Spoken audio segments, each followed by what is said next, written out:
dare. Thank you, Eric. Dare to color outside the lines. Dare to step outside the box. Dare to see it differently. Here at Unity Spiritual Center, we see Easter differently than just this idea that Jesus has been crucified for us and resurrected for us, but we see the story within Jesus' story for each one of us. We dare to see that resurrection experience didn't just happen 2,000 years ago, but that it happens for us in every moment of every day when we dare to be that Christ light, when we dare to resurrect from those tomb experiences. In each of the Gospels, there is a different story of what happens on this particular morning. Each story presents a different experience. And so, for me, there's an understanding. I dare to understand that there is a great mystery there. That I don't know what happened on that Easter morning 2,000 years ago. And I dare to believe that I don't have to know. I dare to believe that in spite of not knowing, there is a message for me and for you that we can take up and dare to resurrect this morning and every day. I am going to take us, however, this morning to the Gospel of Mark. Mark, as you may remember, is the oldest of the Gospels. And this is what the Gospel of Mark tells us in chapter 16. Saturday evening, when the Sabbath ended, Mary Magdalene, Mary the mother of James, and Salome went out and purchased burial spices so they could anoint Jesus' body. Very early on Sunday morning, just at sunrise, they went to the tomb. On the way, they were asking each other, "Who will roll away the stone for us from the entrance to the tomb?" But as they arrived, they looked up and they saw that the stone, which was very large, had already been rolled aside. When they entered the tomb, they saw a young man clothed in a white robe sitting on the right side. The women were shocked, but the angel said, "Don't be alarmed. You are looking for Jesus of Nazareth, who was crucified. He isn't here. He is risen from the dead. Look, this is where they laid his body.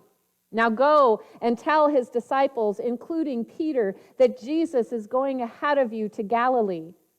You will see him there, just as he told you before he died."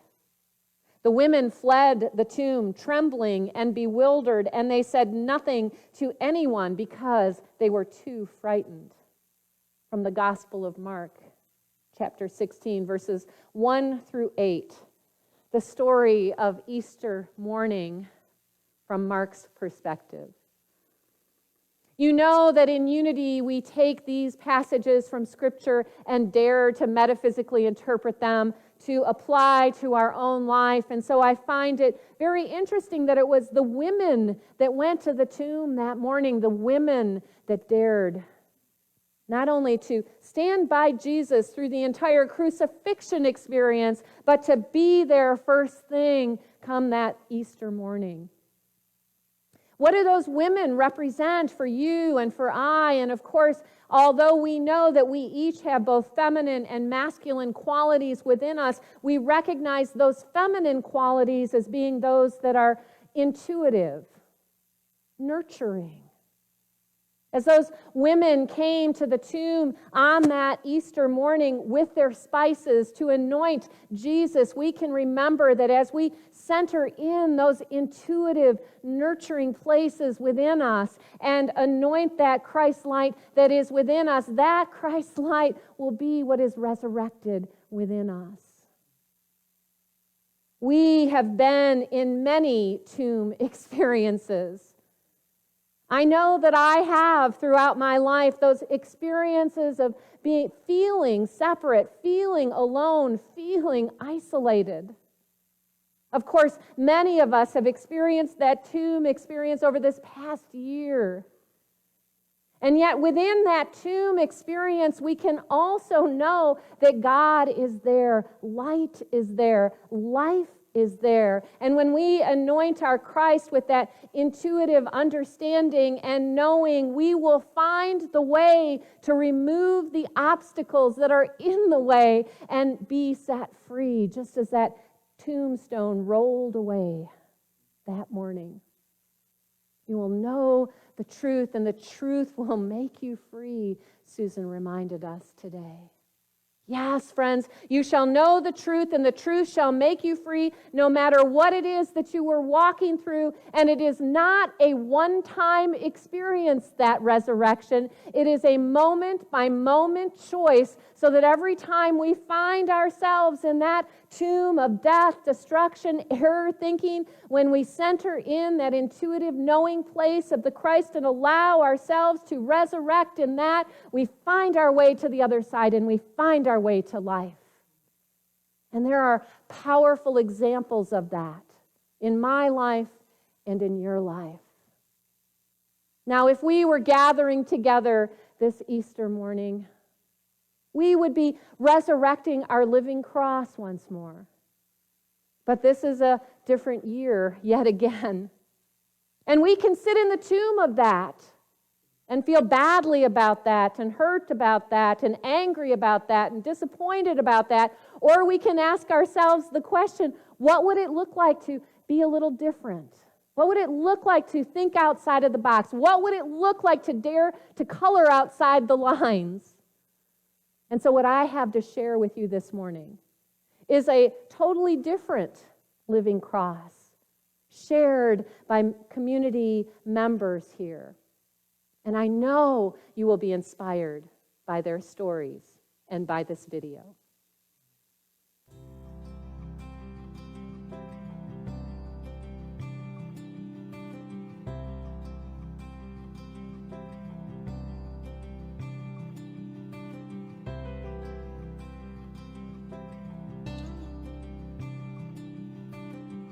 Hi, I'm Kimberly, and this is my healing story.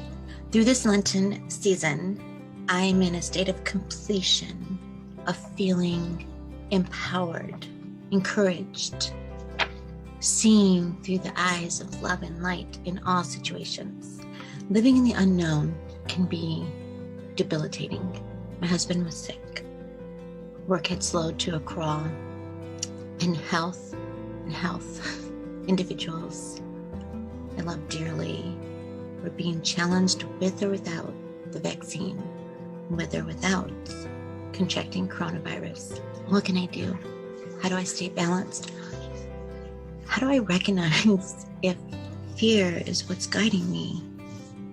I chose to read and contemplate every day, release the booklet, Release and Renew. I had help in living the messages conveyed from that devotion, from the 10 o'clock Zoom meeting and the Uniteens and Wow Yours that I teach on Sunday. We decided during the season of Lent to let the youth teach us, and I'm forever grateful in the wisdom and understanding and acceptance without judgment and love that was shared each day and every week. I know I am stronger, encouraged by all life, empowered by choice, and seeing in the power of light and love in all situations.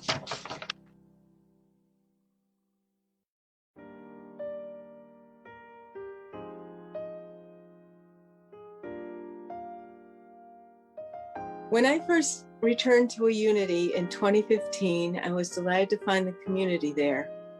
But I came back because I was taking care of my mom and I was starting to lose who I was. And by coming to Unity, I was able to remember not only who I am, but in the second cardboard testimony, I was feeling very alone and very lonely. And that's what I put on the front of my board.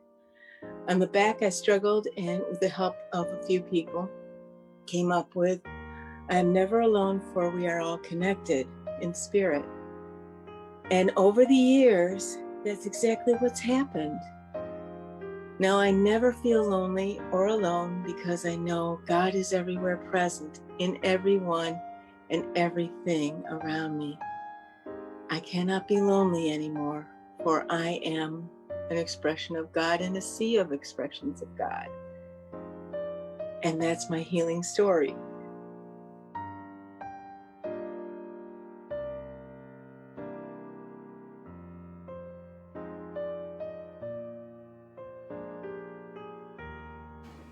Hi, it's David and Dawn Span here. We just wanted to share with you a little bit of our Lenten beach glass healing journey. As Reverend Joanna's taught us how the beach glass represents pieces of us that oftentimes need to soften and reorganize before healing with the true self, we started a little practice with the Zen gardens of rearranging the pieces of the beach glass into meaningful symbols for us to have an intention during the week. The first symbol was, for me, a symbol of the heart, because my heart has been doing some healing over some family conflicts lately. And every time I walked through the part of the house where we kept the Zen garden, for the whole week, I felt a little bit of a shifting of healing of my heart, and knowing that our hearts are all healed with God at all times. So that was very healing for me. So from the heart, the beach pieces, or the beach glass, the pieces of our life came together as a triangle.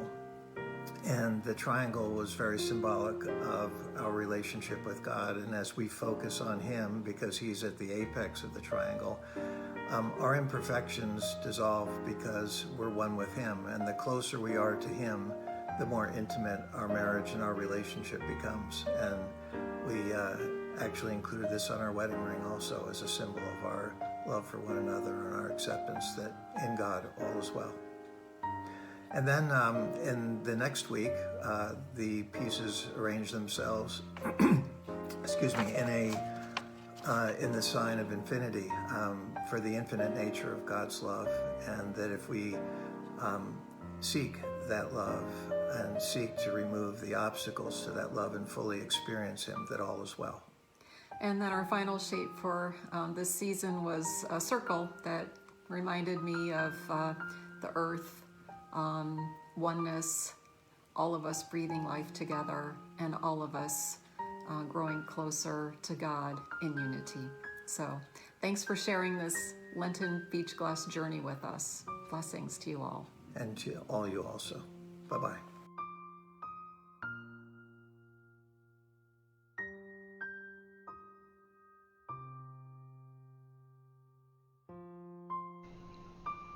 Happy Easter, Unity family. This is Brian Lowry, and I feel honored to share a few reflections with you of how Unity Spiritual Center has supported me during my journey of healing. We first came to Unity in the summer of 2001. Seeking spiritual home and community, we were immediately welcomed by the ministers and the congregation. For me, the foundation of healing and growth is a caring family that you can rely on for support. We became involved, attending services, joining classes, and sacred service teams. Both Kathy and I have been active in the youth and family ministry for over 20 years. My journey has not been without difficulties. We both experienced losses. Both of Kathy's parents passed away, and I lost 2 sisters. Our Unity family was there to support us during these trying times. Some serious health challenges emerged. I needed surgery to replace a hip and to fix my heart, and treatment to neutralize cancer. All of these challenges were met with increasing faith and confidence that the Christ within would see me through. You, my Unity family, held me in prayer. I have the prayer shawl to prove it, and supported some incredibly positive outcomes. Along the way, I've also experienced some emotional duress, such as worry and fear. Referencing unity principles, you taught me to fear not, trust in God, envision and manifest good. I'm getting better at that, but still have a while to go. Thanks to our unity messages, I've become more understanding of others in an attempt to see no stranger. I'm more inclusive in my thought and interactions, more careful with Mother Earth, and willing to stand for love, recognizing the extraordinary power of prayer and meditation, and when necessary, to mobilize to action to bring about needed social change.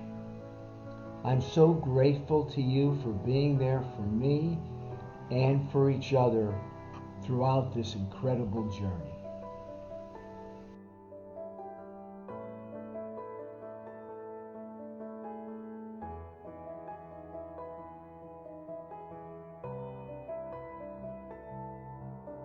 Hi, I'm Ingrid. I've been involved with Unity really off and on since the late 90s when I first came to Ohio. In 2017, I was carted off to the ER, barely able to breathe.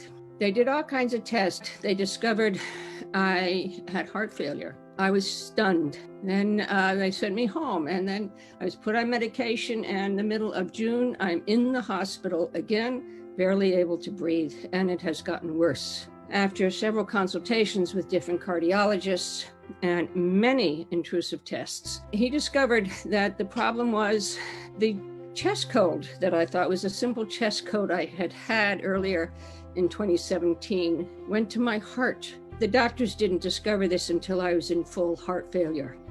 The heart pumps a certain amount of blood out of your heart with every beat. It's called the ejection fraction. And normal ejection fractions is around 55%. They consider that really very nice. By September, mine had gone down to 24%. My heart had enlarged considerable amounts, and I still had a lot of fluid in my chest that they had to get rid of. And I had to be given a vest that had little defibrillator paddles on it next to my skin, and I had to wear that for months. I had very severe bad reactions, side effects to the beta blockers, which one doctor said was the only way I would ever get better. If I didn't get better, I was likely to die within a year because I was too old to get a heart transplant. I began praying as Unity had taught me. Unity taught me to be specific and to be thankful to God. Many times a day, I said, "Thank you, God, for bringing my ejection fraction to 55% or above." I was on this new medication. Eventually, I got better a little so that I could be sent to cardiac rehab, where they said they put me on various exercise machines.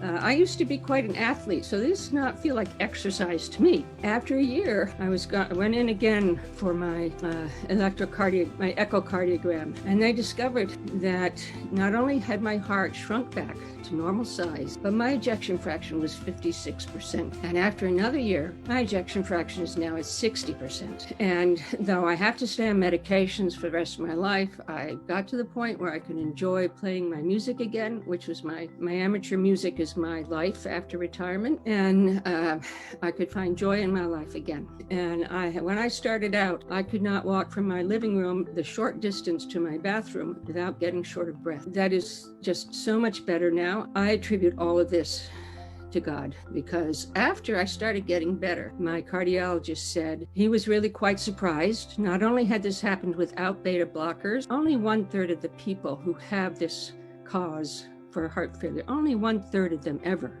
get better. So I'm just very, very grateful.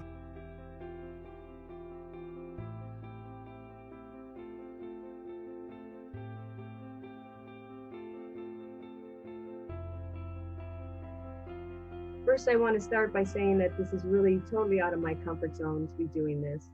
I'm only doing it because it's Unity and in hopes that this helps anyone. That's why I'm doing it. In my life, I've had many health issues and challenges. I've had issues with depression and anxiety. As a child, I had meningitis of the spine and brain. And I also had severe Epstein-Barr. I had debilitating migraines regularly all week. I had fibromyalgia, chronic fatigue syndrome, and I ended up with multiple sclerosis. And many people don't know is that I used to use a wheelchair on and off for years, and then ended up with a cane, and I no longer use my cane for a year now. Was losing my sight. It is getting better. The pain used to be so unbearable that every night I would just pace and pace and pace because I didn't know what to do with myself. I would spend months housebound, sometimes in bed, weeks at a time, unable to move. I had sleep paralysis, which was probably the hardest part, being in sleep coma states for hours, almost every day. I was very aware that I was not going to be able to take care of myself for much longer. And that was a very difficult decision for me. And then I decided I really wanted to heal myself. And I knew that the only way to heal myself was I was going to have to do it mentally, physically, and spiritually. It was going to have to take all three. And mentally, that was self-help books, therapy, meditation. Physically, it was strict eating, not putting anything in my body that wasn't good for me, exercising when I could, and when I couldn't, at least laying in bed and doing some stretching, keep moving. I would use many different supplements and many different healing modalities. Spiritually, I was always working on my relationship with God, even as a child. But unity and the many people and teachers that I met there were a game changer for me.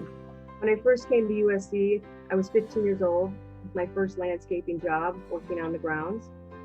I always knew I would go back. I just didn't know it would take so long. What Unity has offered to me is so much. There are the many classes, the book programs, inclusivity, the 12 powers and principles. I got to go to Unity Village a few years ago, the affirmations and denials, the many women's support groups, the many people who have influenced me. And now as I understand it, the word community. I did not understand that word until I came to USC. For my continued health journey, I will choose and apply all my spiritual tools I have learned and continue to learn. Also, to continue sharing my story with others in hopes that it will help someone else. Because at times, I truly was suffering and really in despair. I wasn't sure how I was going to do this. So I'm doing this in that hopes, if any way it helps someone else, that there is always hope and not to give up and to keep trying. And thank you very much for listening. Thank you.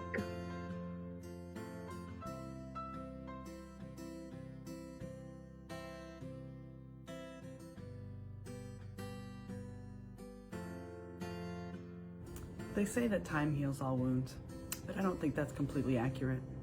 I could take all the time in the world to process my grief, my loss, my sadness, my depression, my anger. I can take all the time that I need to physically repair myself and still not feel whole. The most important ingredient to healing, in my opinion anyway, is practicing your principles, remembering the truth of who you are, and creating habits to a positive intention and positive possibilities to move forward in life. Yes, I took time to heal, but I did it with intention and purpose. I let go of things that were keeping me too busy. I made time for myself. I decluttered. I read my Unity texts. I prayed and meditated. And I started a journaling practice. And all of these things helped me to move through my grief and to move through the healing that I needed. It wasn't just time, but it was intention. So I think that they should rephrase that to intention heals all wounds. But the power of God and the power of presence allows us to create a better world for ourselves, which then can help to heal the rest of the world as well.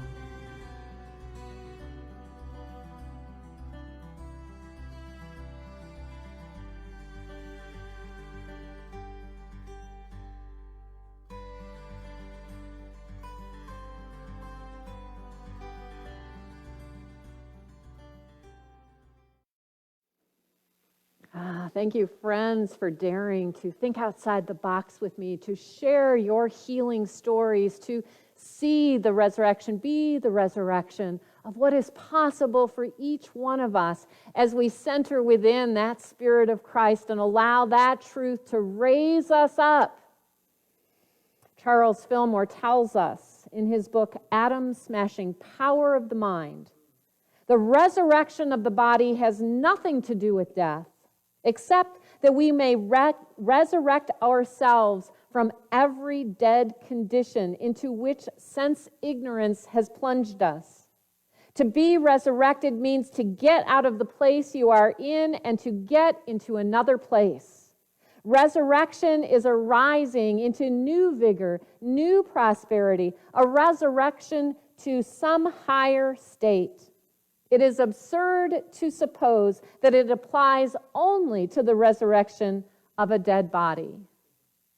Thank you, Charles Fillmore, for those words of truth as I invite you to consider, what is it that you today are resurrecting from? What stone of materiality, of error, are you ready to toss aside in your consciousness so that you can show up in that fear not, fear not. I am alive and I am here to shine my light. As I said, this is not a one-time transformation for me in my life. It is a day-by-day, moment-by-moment choosing, and I get to practice that resurrection experience daily. And so I'm inviting you into that practice this week. The resurrection is the raising up of the whole man, spirit, soul, and body into the Christ consciousness of life and wholeness. Today, friends, is your holy resurrection. Rise up in the realization of internal indwelling life. And each time that you find yourself back in the tomb of separation this week, remind yourself once more, I rise up in holy resurrection, allowing divine life to inform my thoughts, words, and actions. Write that down. Post that around. Let that be your reminder today. I rise up in holy resurrection, allowing divine life to inform my thoughts, my words, my actions, and watch that living cross transform your life from an experience of being in the tomb to an experience of being in the womb, and a holy resurrection in life will take place. Thank you, friends, and I know we're all joining together to know this is the last Easter we're going to have to do it this way. And so we hold our gratitude for the technology that has allowed us to do so. But we are also so grateful to resurrect from this experience to a live experience, and that's coming in May. Be blessed, friends, and happy Easter. We're going to go back to Eric now.